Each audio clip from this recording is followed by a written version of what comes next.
Well, well, well. Across Australia, we have also seen thousands of people, maybe many more, I don't know, either quit in protest or lose their jobs because of vaccine mandates.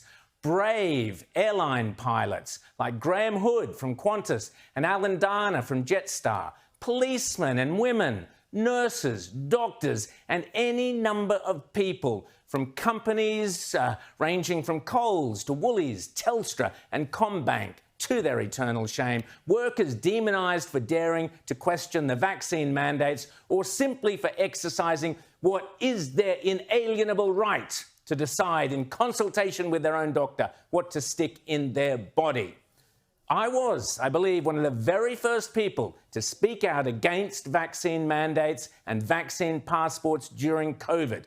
For that, I was labelled a granny killer and all sorts of other grotesque insults. But to the eternal shame of the leaders and public health officials of the democracies of the West, who can forget the hysteria and, frankly, demonising of the so-called, oh, those filthy, disgusting, dirty, unvaccinated people?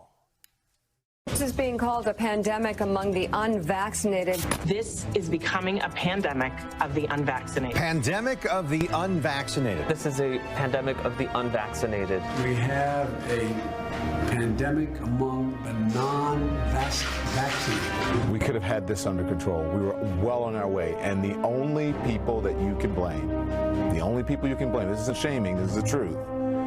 Maybe they should be shamed, are the unvaccinated. I've said a couple of times, really a pandemic and epidemic of the unvaccinated. It just confirms that this really is a pandemic now of the unvaccinated. The virus hunts down the unvaccinated. Oh, they're crazy not to get vaccinated. Life will be miserable without being vaccinated. You won't be able to get any, you won't be able to hide, you won't be able to get a doctor to sign off that you got an exclusion, because there's quite set rules on that, and doctors will be audited to see every one of their exclusions will be looked at very carefully. They'll get fined, they can get struck off. You bastards, you won't be able to hide. The virus will hunt you down, hunt down the unvaccinated. Doctors will get struck off. We're going to make life miserable for you. This is how the Australian governments treated Australian citizens during COVID. And that's when they weren't physically assaulting them. Oh, yes, and let's just remind ourselves, what was the science behind this demonising of people, behind denying them their basic human rights, behind treating human beings as lepers, behind pummelling dissenters and pepper-spraying grannies? That's right, the claim which I and many others queried at the time, so you got no excuse, you lot, and again, I was demonised for it. The claim was that the vaccine completely prevented transmission. Here's our old mate, the so-called sexy pin-up boy, Chief Medical Officer from Victoria, Brett Sutton. And so getting that third dose is protection against severe illness, but also protection against getting infected in the first place.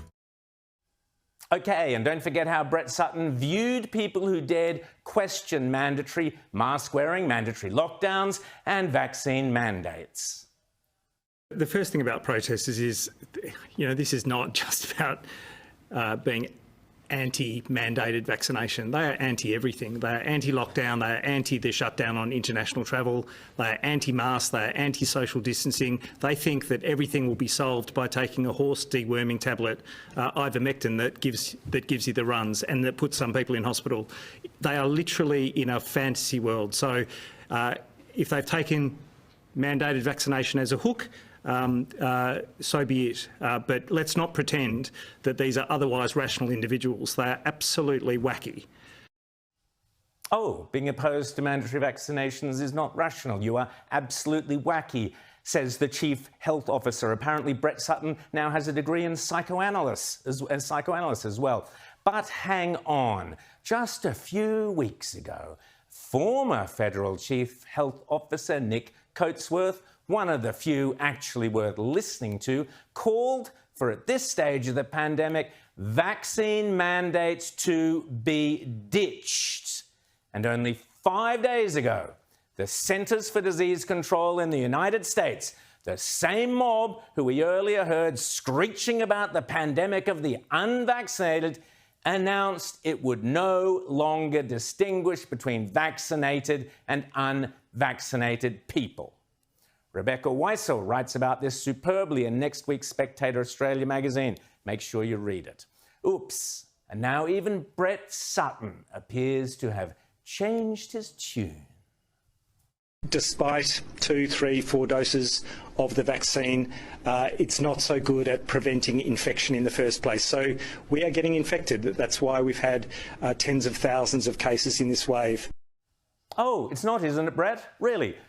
Exactly what we were all saying about a year or so ago. I have repeatedly called for a royal commission into the political response and the bureaucratic response to COVID-19. Virtually every single thing we were all bullied and harassed over, from statewide lengthy lockdowns to police beating up protesters to forced mask wearing to closing down schools, all of it now appears to have either been ridiculously counterproductive or an unnecessary overreaction. Australians should be furious about what they were put through, particularly all those people who lost their jobs or their businesses. Of all the politicians around the world, almost none of you can hold your heads high.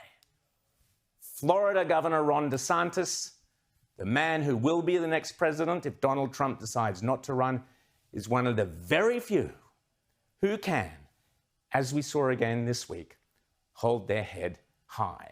Here is one politician who doesn't speak meaningless gobbledygook, and despite himself being demonised uphill and down dale, never demonised anyone during COVID. We made sure that we protected people's rights, and you look what's happened around the country, how they've done things like force these shots on people in the military, in the private sector. In the state of Florida, we fought Biden on that.